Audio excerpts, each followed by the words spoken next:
नमस्कार दोस्तों, स्वागत है आपका हमारे इस क्लास में। आज हम बात करने वाले हैं ऋग्वेद का संपूर्ण विश्लेषण, जो कि न केवल प्राचीन भारतीय इतिहास की नींव है, बल्कि यूपीएससी, पीएससी और यूजीसी नेट जैसी परीक्षाओं के लिए भी बेहद महत्वपूर्ण विषय है। ऋग्वेद को सबसे प्राचीन वेद माना जाता है और इसमें छिपी जानकारी हमें वैदिक काल की राजनीति, समाज, अर्थव्यवस्था और धार्मिक जीवन की गहरी झलक देती है। इस वीडियो में हम ऋग्वेद को आसान भाषा में समझेंगे ताकि आपकी तैयारी और भी मजबूत हो सके। तो चलिए शुरू करते हैं आज की हमारी क्लास।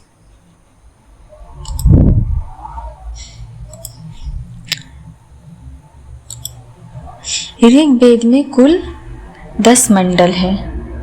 ड्रॉ ले लेते हैं।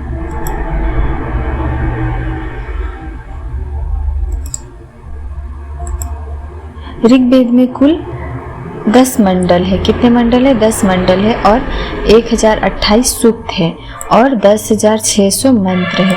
तो ऋग्वेद में कुल कितने मंडल है? 10 मंडल है और सूक्त कितने हैं? 1028 सूक्त है और 10,600 मंत्र है। इन 1028 सूक्तों में से 11 बालखिल्य सूक्त हैं।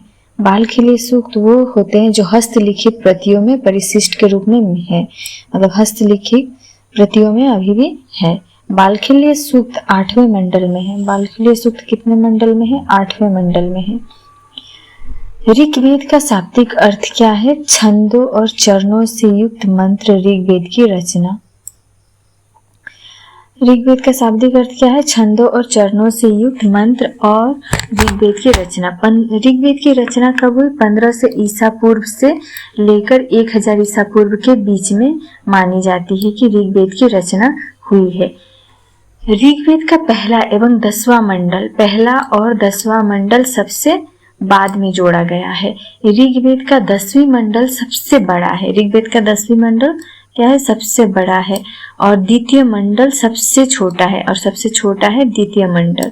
ऋग्वेद में 1, 8, 9 और 10 मंडल परवर्ती काल के माने जाते हैं। तो ऋग्वेद के 1, 8, 9, 10 मंडल परवर्ती काल परवर्ती ऋग्वेदिक काल के माने जाते हैं। सर्वाधिक सूक्त 10वें मंडल में है, जिसमें पुरुष सूक्त है, नदी सूक्त है, नासदीय सूक्त है, सूर्य सूक्त है, मतलब विवाह सूक्त प्रमुख है। 10वें मंडल सबसे बड़ा है और सबसे ज्यादा जिसमें सबसे ज्यादा सूक्त दिए गए हैं और 1, 8, 9, 10 बहुत बाद में जोड़े गए हैं। सबसे प्राचीन मंडल है 2 से 7 तक एवं नवीनतम है पहला एवं 10वां। 2 से 7 तक सबसे पुराना मंडल, पुराने टाइम का है और सबसे नया है पहला और 10वां मंडल। ऋग्वेद की 5 शाखाएं हैं। ऋग्वेद की कितनी शाखाएं हैं? 5 शाखाएं हैं। कौन कौन सी? साकल, वास्कल, अश्वलायन, संखायन तथा मांडुक्य। कौन कौन सी? साकल, वास्कल, अश्वलायन, संखायन तथा मांडुक्य। इनमें से वर्तमान में साकल संहिता ही उपलब्ध है। इनमें से सिर्फ अभी कौन सी संहिता उपलब्ध है? सिर्फ साकल संहिता ही उपलब्ध है। ऋग्वेद के साकल पाठ में कुल 1017 सूक्त है। ऋग्वेद के साकल पाठ में कितने सूक्त है? 1017 सूक्त है। तो ऋग्वेद में कुल कितने मंडल है? 10 मंडल है और 1028 सूक्त है। 10,600 मंत्र है। 1028 सूक्त में 11 बालखिल्य सूक्त है, जो कि हस्तलिखित में मिला है। ऋग्वेदिक का अर्थ है छंदों और चरणों से युक्त मंत्र। ऋग्वेदिक की रचना हुई है 1500 ईसा पूर्व से 1000 ईसा पूर्व के बीच और ऋग्वेद का पहला और 10वां मंडल बाद में जोड़ा गया और ये सबसे नया मंडल है और 10वें मंडल में सबसे बड़ा एवं द्वितीय मंडल सबसे छोटा है और 10वें मंडल में सारे सूक्त हैं। सबसे प्राचीन मंडल 2 से 7 तक है और ऋग्वेद की 5 शाखाएं हैं। 5 में से साकल, वास्कल, अश्वलायन, संखायन तथा मांडुक्य। इनमें से सिर्फ अभी साकल संहिता ही उपलब्ध है और ऋग्वेद के साकल पाठ में कुल कितने सूक्त है? 1017 सूक्त है। इसके बाद हम पढ़ेंगे ऋग्वेद के मंडल एवं उनकी ऋषि। ऋग्वेद के मंडल और उनके ऋषि। 10 मंडल है, लेकिन यहाँ पे हम जो सबसे पुराना 2 से 7वां मंडल, दूसरा से 7वां मंडल वो देखेंगे। तो दूसरा मंडल है गृत्समद ऋषि की। इन्हें विश्व का प्रथम इंजीनियर माना जाता है, गृत्समद भार्गव को। तीसरा मंडल है विश्वामित्र का। प्रसिद्ध मंत्र गायत्री मंत्र इसी मंडल में है। गायत्री मंडल ये एग्जाम में बार बार पूछा जाता है, गायत्री मंडल कौन से मंडल में है, तो गायत्री मंडल तीसरा मंडल में है और इसे लिखा है ऋषि विश्वामित्र ने। चौथा मंडल है बामरस अंगिरस का। पांचवा मंडल है अत्रि। छठा मंडल है भारद्वाज भृंगिरस और सातवां मंडल है वशिष्ठ का। ये हमें 1, 8, 9 और 10 तो परवर्ती ऋग्वेदिक काल के हैं और ये सबसे प्राचीन दूसरा, तीसरा, चौथा, पांचवा और सातवां, छठा, सातवां ये है उनकी ऋषियाँ। उसके बाद हम देखते हैं ऋग्वेद के दूसरे से सातवें मंडल को वंश मंडल भी कहा जाता है। सबसे प्राचीन जो मंडल है, दूसरे से सातवें मंडल को वंश मंडल कहा जाता है तथा वंश मंडल ही सबसे ज़्यादा प्रामाणिक है और वंश मंडल ही सबसे ज़्यादा प्रामाणिक है। और दूसरा परवर्ती काल के जो वैदिक मंडल है वो तो बाद में जोड़े गए हैं और थोड़े बायस्ड भी हैं, लेकिन हम देखते हैं कि 2 से 7 मंडल ज़्यादा प्रामाणिक है। ये वंश मंडल अग्नि की स्तुति से आरंभ होते हैं। ये वंश मंडल किसकी स्तुति से आरंभ होता है? अग्नि की स्तुति से आरंभ होते हैं। इसके बाद इंद्र तथा विश्वदेव को मंत्र गाए जाते हैं। इसके बाद इंद्र और विश्वदेव के मंत्र गाए जाते हैं। ऋग्वेद का पहला मंडल अंगिरस ऋषि को, ऋग्वेद का पहला मंडल अंगिरस ऋषि को और 8वां मंडल कण्व ऋषि को समर्पित है। ऋग्वेद का 7वां मंडल वरुण देवता को समर्पित है। इसमें अश्वमेध यज्ञ का उल्लेख है, तो ये इम्पोर्टेंट है। कौन से मंडल में अश्वमेध यज्ञ का उल्लेख है? तो ऋग्वेद के 7वें मंडल में जिसकी वरुण देवता को समर्पित है, इसमें अश्वमेध यज्ञ का उल्लेख है। इसके बाद हम देखते हैं ऋग्वेद का 9वां मंडल जो है उसमें सोम देवता को समर्पित है, अत इसमें सोम मंडल भी कहा जाता है। 9वें मंडल किसको समर्पित है? सोम देवता को, इसीलिए इसे सोम मंडल भी कहते हैं हम। ऋग्वेद के दूसरे मंडल में इंद्र की स्तुति की गई है। तीसरे मंडल में विष्णु की स्तुति और विष्णु, अग्नि आदि की स्तुति एवं 7वें मंडल में पूषण की स्तुति की गई है। गायत्री मंत्र ऋग्वेद में तथा पृथ्वी सूक्त में अथर्ववेद में है। गायत्री मंत्र ऋग्वेद में है तथा पृथ्वी सूक्त के अथर्ववेद में भी है। ऋग्वेद के तीसरे मंडल में प्रसिद्ध देवी सूक्त है। देवी सूक्त कौन से मंडल में है? तीसरे मंडल में है देवी सूक्त, जिसमें सावित्री की उपासना गायत्री के रूप में की गई है। जिसमें सावित्री की उपासना किसके रूप में की गई है? गायत्री के रूप में की गई। तो तीसरे मंडल में हमने इससे पहले भी पढ़ा, तीसरे मंडल में गायत्री मंडल है, गायत्री मंत्र है इसी तीसरे मंडल में। इस प्रकार गायत्री मंत्र ऋग्वेद के तीसरे मंडल में है। इस प्रकार गायत्री मंडल ऋग्वेद के तीसरे मंडल में तथा विश्वामित्र ने इसे लिखा है। आत्मा के आवागमन, सृष्टि की रचना एवं निर्गुण ब्रह्म का सर्वप्रथम उल्लेख ऋग्वेद के 10वें मंडल के 129वें सूक्त तथा नासदीय सूक्त या भाववृत्तम सूक्त में मिलता है, जबकि उपनिषदों में आत्मा एवं ब्रह्म की विशद व्याख्या की गई है।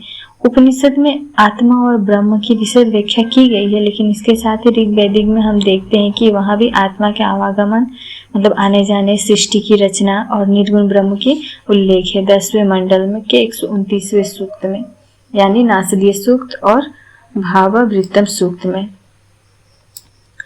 इसके बाद हम देखते हैं ऋग्वेद के चतुर्थ मंडल में तीनों मंत्रों की रचना 3 राजाओं, ऋग्वेद के चतुर्थ मंडल में तीनों मंत्रों की तीनों राजाओं त्रासदु, आजमीर और पुरमीड ने की है। ऋग्वेद के चतुर्थ मंडल के किसने रचना की है? 3 राजाओं त्रासदु, अजमेर और पुरमीड ने की है।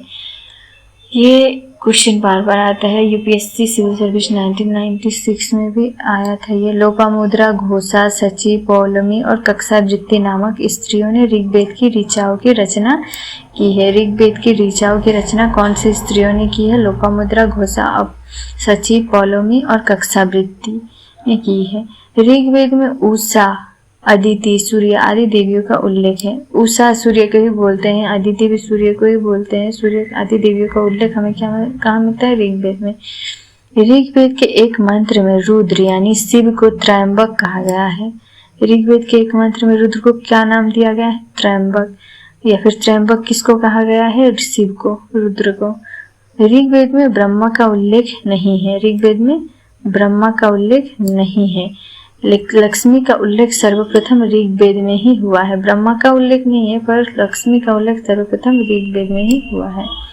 देवताओं की उपासना मंत्रों द्वारा स्तुति करके तथा यज्ञ बलि अर्पित करके की जाती थी। स्तुति पाठ पर अधिक जोर था।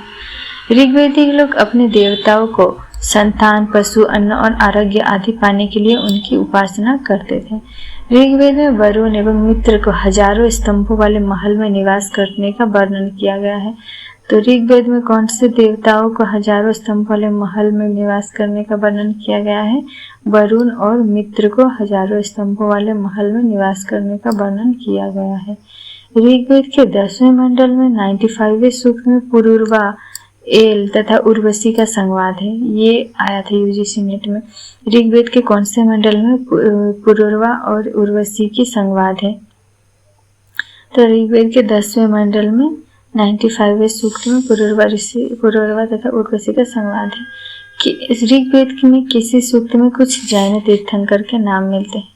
तो ये भी आया था यूजीसी नेट में। ऋग्वेद के किसी सूक्त में जैन तीर्थंकरों के नाम मिलते हैं। ऋग्वेद के कौन से सूक्त में जैन तीर्थंकरों के नाम मिलते हैं?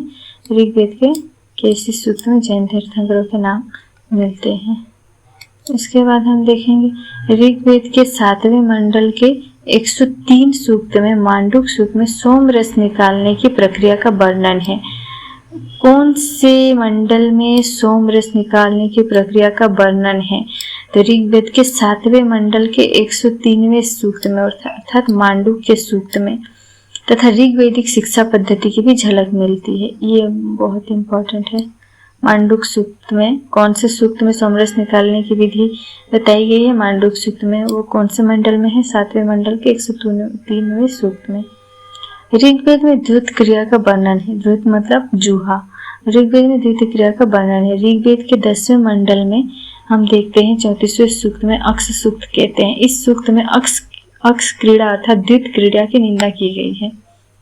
10वें मंडल में जूहा जो है द्युत क्रिया का निंदा की गई है और एक निराश जुआरी की दुर्दशा का वर्णन इसमें किया गया है।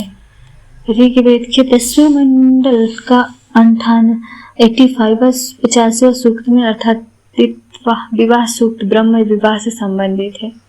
ऋग्वेद के 10वें मंडल के 50वां सूक्त में विवाह सूक्त में ब्रह्म विवाह से संबंधित है। इसमें सूर्य की पुत्री सूर्या और सोम के विवाह का वर्णन है। ये भी क्वेश्चन आया था। कौन से मंडल में सूर्य और सोम के विवाह का वर्णन है? तो 10वें मंडल में सूर्य और सोम के विवाह का वर्णन है। इसमें विवाह की विधि एवं उद्देश्य, स्त्री के कर्तव्यों का तथा विवाह के गीतों का वर्णन मिलता है। इसके बाद हम देखते हैं विवाह को एक संस्था के रूप में दीर्घतमा ऋषि ने विकसित किया। ये भी आया था। विवाह को एक संस्था के रूप में किसने विकसित किया? दीर्घतमा ऋषि ने विकसित किया। ऋग्वेद का विवाह सूक्त पूषण देवता को समर्पित है, जिसकी रचना सूर्य ने की, इसलिए इसे सूर्य सूक्त भी कहते हैं। ऋग्वेद के 2 छंदों में 4 समुद्र अपर, पूर्ण, सरस्वत, स्वर्णावत का उल्लेख है। ऋग्वेद के 2 छंदों में कौन कौन से समुद्र का उल्लेख है? अपर, पूर्ण, सरस्वत, स्वर्णावत का उल्लेख है।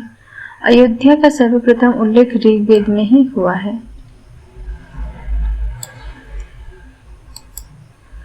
ऊंट का उल्लेख ऋग्वेद में है। ऊंट का उल्लेख ऋग्वेद में है। बृहस्पति एवं उसकी पत्नी जूही का उल्लेख भी ऋग्वेद में है। ये क्वेश्चन, बृहस्पति और उसकी पत्नी जूही का उल्लेख ऋग्वेद में है। भारतीय नाटक के आरंभिक सूत्र ऋग्वेद के संवाद सूक्त में मिलते हैं। आरंभिक नाटक के भारतीय नाटक के जो इतिहास है उसमें आरंभिक सूत्र कहाँ मिलते हैं? ऋग्वेद के संवाद सूत्र में, जहाँ उर्वशी और अपार की कथा है। ऋग्वेद के 10वें मंडल के 10वें सूक्त में यम यमी संवाद है। ये इंपॉर्टेंट है। कौन से सूक्त में, कौन से मंडल में यम और यमी की संवाद है? 10वें मंडल के 10वें सूक्त में। सर्वप्रथम स्तूप, जो बौद्ध धर्म में बाद में बहुत ही फेमस हुआ, स्तूप शब्द का उल्लेख और इंद्र महाअभिषेक का विवरण ऋग्वेद में मिलता है।